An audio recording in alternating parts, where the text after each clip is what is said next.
Narcissists don't do closure. They have a way of leaving you hanging, don't they? But why? Well, that's exactly what we're talking about today at queenbeing.com. Narcissists and closure, why they don't give it, how you're affected by the lack of closure, and how to create closure for yourself. This is going to be a good one. So the first thing we're going to talk about today is exactly what I mean when I say closure. For the record, it's that sense of resolution or the sort of conclusion that you feel at the end of any normal relationship. Unfortunately, this is often denied to survivors of narcissistic abuse. I'm going to explain why, but this leaves us feeling obsessed with figuring out the details and the implications of our toxic relationships. We find ourselves ruminating and stuck and spinning as a result of not getting the closure. Of course, it leaves a lot of us feeling the need to either find our own closure or spend years trying in vain to emotionally heal after these toxic relationships. We feel like we can't move forward and we're not understanding exactly why that is. Let's get there. Why don't narcissists give you closure at the end of a toxic relationship? Well, there are so many reasons, but for the most part, their reasoning or lack thereof is probably going to fall into one of the following points I'm going to share with you.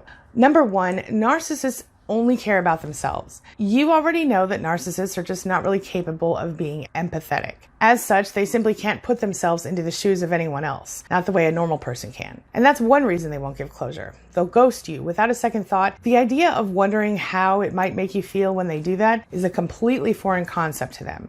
All they know is that they had their reasons and they don't even consider your feelings in this whole thing. They might even be shocked when you ask them why they've done what they've done because they don't get why you'd want to know. The truth is that teaching a narcissist empathy, it's kind of like trying to teach a fish to ride a bike. It's frustrating and nearly impossible. Which brings me to number two, they don't think you deserve it. Because narcissists don't have empathy, they can't imagine that you might even need closure, much less deserve it.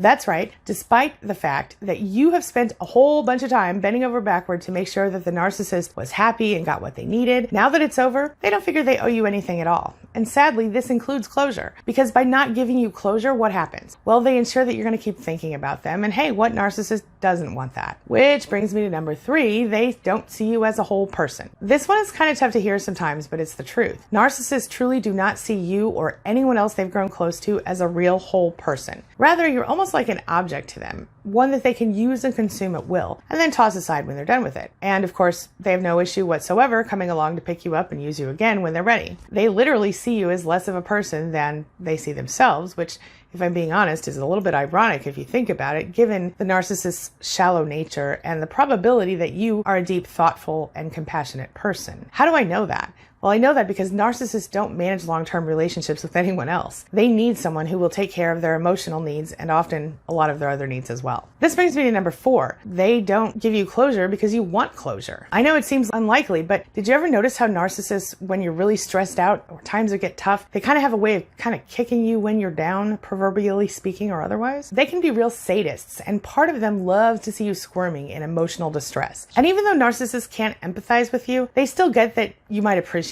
closure, and maybe that would even help you move on. And not only does knowing this give them a little bit of a power buzz, but it also assures them that you won't be able to move on when they need your supply again, which brings me to my next point. Number five, they need your supply, maybe.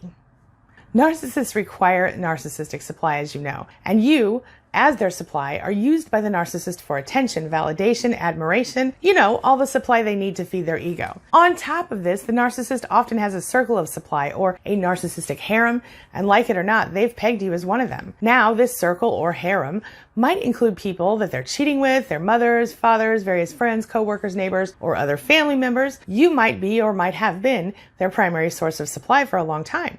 And since you've been such a good source of supply up to this point, the narcissist figures they might want to use you again at some point. So by leaving the door open, you're left spinning, and if the narcissist has anything to say about it, you won't be moving on with your life.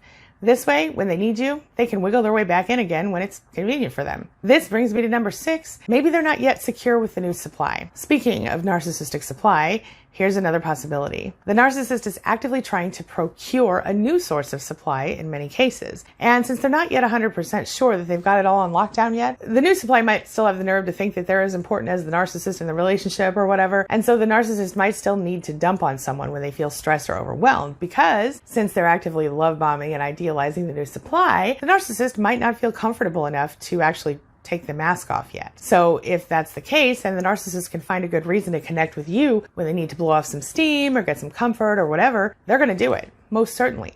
And even when the new supply is fully locked in, they might still want to keep you on standby just in case. After all, as I mentioned, they don't really see you as a whole person or an actual person, so why wouldn't they use you when and how they can? Which of course brings me to number 7. They've got a message for you. Throughout your relationship, regardless of the nature of it, the narcissist has been making just a few things clear. First, they see you as powerless, and they don't want you to have any control whatsoever over the relationship, much less your own life. They want you to understand that as far as they're concerned, you really don't deserve any recognition for what you've done for them. No, not even for the years you spent trying to make them happy and putting your own happiness aside. And sadly, they want you to believe that you are unlovable and that you don't even really need to be acknowledged. Of course, this is all part of the narcissistic abuse cycle, part of the way that they control you throughout the relationship. So there are a few things you need to know about narcissist enclosure in addition to what I talked about. This part's going to be a little tough, but it's really important that I explain something to you here. You need to know that someone generally gives you closure at the end of a relationship because they actually care about you and the relationship that you've had together. They give closure because they want peace and they care enough about you to want you to be happy. They want you to be able to move on. The narcissist knows that if you have closure, you're going to be able to find that peace and then you'll be able to move forward without them. And by keeping you in this toxic loop, they keep you open for a Hoover and they are able to keep taking, future faking, and using you at will. It would require them to take personal responsibility for how they've treated you, and it would mean ending the lies and manipulation that they've been using to keep you emotionally engaged in the first place. Just the idea of real, genuine closure is nearly unthinkable to a narcissist, if you really think about it. Okay, what do you think? This brings me to the question of the day. And the question of the day is, have you struggled to find closure after a relationship with a toxic narcissist? And if so, how did you deal with it? If not, are you worried that you won't be able to get closure when and if you do end your relationship? Share your thoughts, share your ideas, share your experiences in the comment section below, and let's talk about it. As always, thank you so much for being a part of my day and a part of my life, and hey, thanks for letting me be a part of yours. It really does mean a lot to me. Now, before I go, make sure you take a look at the videos I'm leaving for you right here and right here. And while you're at it, hit the subscribe button so we can stay connected and continue on this healing journey together. I'll see you soon.